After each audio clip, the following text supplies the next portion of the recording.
Os neurônios aprendem? Como os neurônios armazenam informação em redes neurais? Você já se perguntou como seu cérebro registra e guarda tudo o que você sabe? Nossa memória é o que nos permite lembrar de coisas que aprendemos sobre o mundo, eventos que aconteceram em nossas vidas ou a execução de determinado procedimento motor complexo. Em um vídeo anterior aqui do canal, nós já falamos sobre os diferentes tipos de memória e as estruturas neurais essenciais a cada uma delas. Hoje, vamos entender como os neurônios aprendem, ou seja, como eles armazenam informação em redes neurais. Os mecanismos que vamos discutir aqui são universais e valem para todos os tipos de memória, seja uma memória declarativa ou não declarativa, de procedimentos ou associativa, por exemplo. Em todas elas, há retenção de informação em circuitos neurais. Ao longo deste vídeo,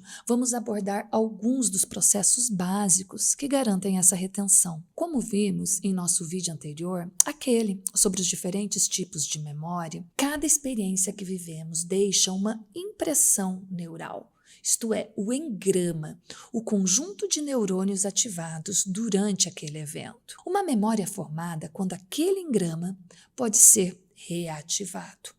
Isso é possível que mecanismos de plasticidade sináptica entram em ação para tornar as conexões entre os neurônios daquele engrama mais fortes. Então, ao nos lembrarmos de uma experiência, estamos reativando parte dos circuitos neurais que foram recrutados durante a vivência original. Portanto, a memória depende da plasticidade sináptica, ou seja, da habilidade que as sinapses têm de mudar para armazenar informação. Essas mudanças podem ser transitórias, ou seja, podem se perder com o tempo, ou podem ser permanentes e durar a vida toda. A natureza dessas mudanças é que determina a sua duração.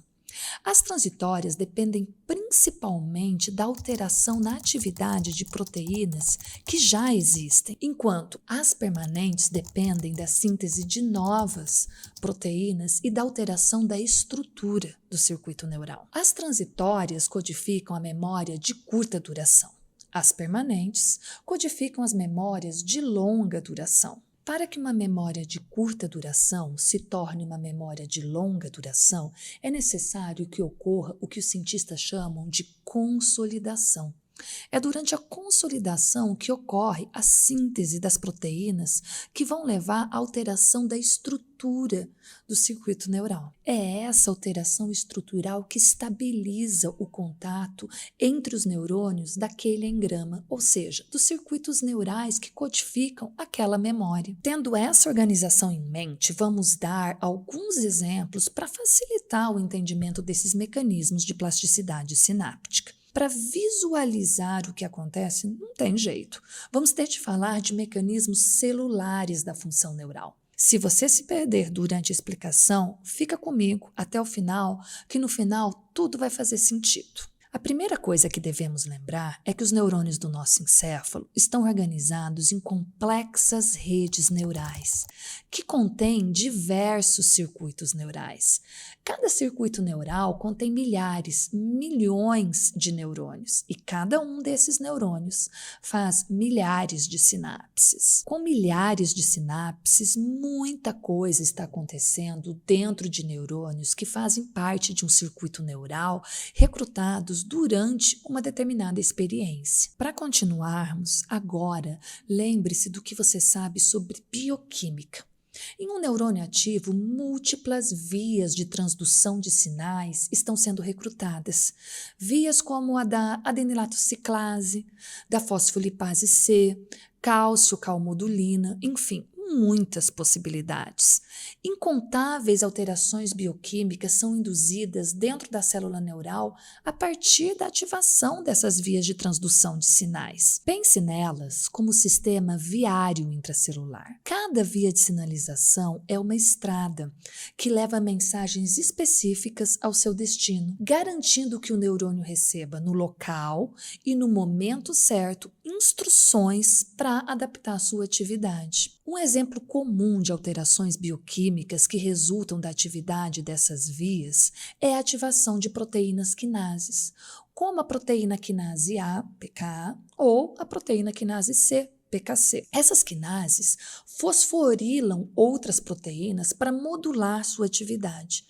Pense nelas como pequenos interruptores de energia que ligam ou desligam funções celulares ao adicionar grupos fosfatos à proteína-alvo. Agora você precisa lembrar o que sabe sobre transmissão sináptica e ter em mente que essas alterações bioquímicas ocorrem tanto no neurônio pré-sináptico quanto no neurônio pós-sináptico. Imagine que uma dessas proteínas fosforila uma ou mais das enzimas que são responsáveis pela exocitose das vesículas com o neurotransmissor. Agora, essas enzimas fosforiladas vão aumentar a liberação do neurotransmissor. A força daquela sinapse foi aumentada, ou seja, sua capacidade de induzir resposta no neurônio pós-sináptico agora é maior. Falando em neurônios pós-sinápticos, essas alterações bioquímicas estão ocorrendo neles também. Imagine uma proteína quinase ativada no neurônio pós-sináptico, que fosforila um receptor para determinado neurotransmissor. Talvez o receptor AMPA para glutamato, que é um canal de sódio. Agora, quando o glutamato se ligar ao receptor AMPA fosforilado, o canal de sódio vai ficar mais tempo aberto. Mais sódio vai entrar pelo canal e a resposta ao glutamato aumenta. A força dessa sinapse foi aumentada. Esses são apenas 2 exemplos simplificados de como mudanças bioquímicas em proteínas que já existem podem fortalecer as sinapses de um circuito neural, gerando o engrama inicial daquela memória. Há centenas de outros mecanismos conhecidos e possivelmente um número ainda maior de mecanismos que não conhecemos. Um dia podemos gravar um vídeo só sobre esses mecanismos de plasticidade sináptica. Podemos falar, por exemplo, do receptor NMDA, que possui características que o tornam especialmente eficaz em induzir plasticidade sináptica. Se você quiser um vídeo sobre isso, deixa pedidos nos comentários, mas agora a gente tem que voltar a falar de memória. Algumas memórias duram muito tempo, talvez uma vida inteira. Apenas os mecanismos bioquímicos que acabamos de discutir não funcionariam para estabilizar o engrama dessas memórias. Isso porque essas modificações são reversíveis. As proteínas que foram fosforiladas vão ser depois desfosforiladas. O aumento da força sináptica é revertido e a memória é perdida. Esses mecanismos bioquímicos são responsáveis pela formação inicial da memória e pela memória de curta duração. Se você parar para pensar, perceberá que nós nos esquecemos da maior parte das experiências comuns do dia a dia. Por exemplo, você esquece o nome de alguém que conheceu há 2 horas. Ou não é capaz de executar sozinho um exercício complexo que seu personal trainer te passou pela manhã na academia. São informações que foram armazenadas na memória de curta duração, na estrutura neural que já existe. Quando essas mudanças bioquímicas que codificaram a informação forem revertidas, a memória é perdida. É importante que essas memórias sejam perdidas, porque codificam informações sem relevância. Para ser duradoura, uma memória de curta duração é transformada em memória de longa duração. Para que isso ocorra, a memória deve ser consolidada e a estrutura do engrama que a codifica deve mudar. Por exemplo, novas sinapses entre os neurônios daquele engrama são formadas. Mudanças estruturais são muito mais estáveis e duradouras do que as mudanças bioquímicas. Assim, podemos reativar o engrama daquela memória para que nos lembremos, por exemplo, de uma viagem especial que fizemos há 5 anos atrás, do fato de que cães são mamíferos e canários são aves, ou de como dirigir ou tocar um instrumento musical. Para a consolidação, é necessário que os neurônios sintetizem novas proteínas. Por exemplo, Primeiramente, fatores de crescimento neural, que vão guiar o processo de sinaptogênese, a formação de novas sinapses.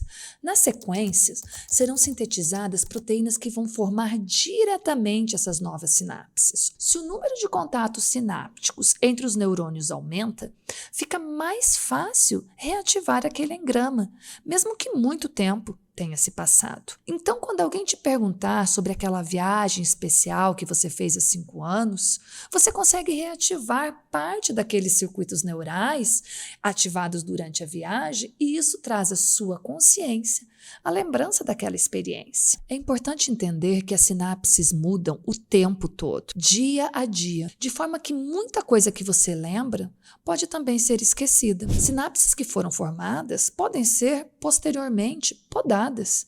Então, os detalhes mais sutis daquela viagem vão sendo esquecidos ao longo dos anos. Um excelente guitarrista vai perder desempenho se deixar de praticar por 3 anos, mas a essência da viagem e a habilidade de tocar guitarra serão preservadas. Certo, mas o que determina se uma memória vai ser perdida ou consolidada e transformada numa memória de longa duração? Muitas coisas influenciam a consolidação de memórias. A emoção envolvida é uma das mais importantes.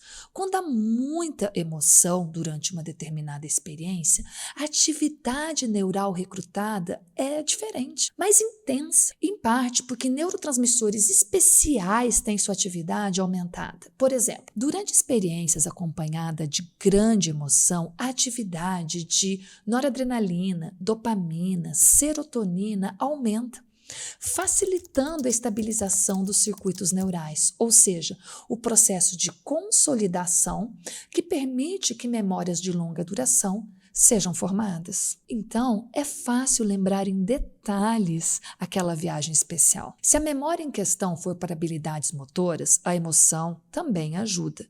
Você vai aprender melhor e mais rápido a tocar guitarra se amar fazê-lo. Mas para esse tipo de memória, a repetição é essencial. Em humanos, é difícil separar completamente memória de curta duração e memória de longa duração. Experimentalmente, em animais, é mais fácil.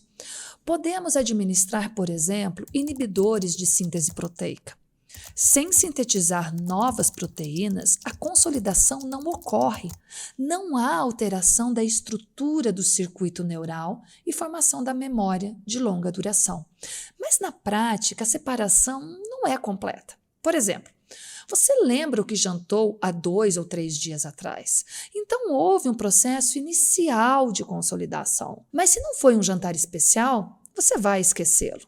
Em parte porque algumas das novas sinapses formadas são posteriormente podadas, te permitindo esquecer, certo? E como nós modificamos memória? Você sabe que cães são mamíferos e canários são aves, mas como podemos adicionar novas informações ao nosso conceito sobre cães e canários? Acredita-se que fazemos algo parecido com um upgrade do engrama que codifica aquela memória. Você reativa os engramas que codificam as informações sobre cães e canário e os modifica, talvez adicionando novos neurônios que vão codificar a informação de que, por exemplo, cães, como todos os mamíferos, têm córtex cerebral com sulcos e giros, enquanto canários, como todas as aves, têm a camada externa do cérebro lisa. A característica mais fantástica da memória humana é a sua infinitude. Não há limites conhecidos para sua capacidade de armazenar informações e conectá-las, gerando novas perspectivas. O cérebro humano é a origem das mais maravilhosas criações que esse planeta produziu. Infelizmente, também é a origem das piores. Cabe a nós decidir em qual lado do espectro criativo queremos estar.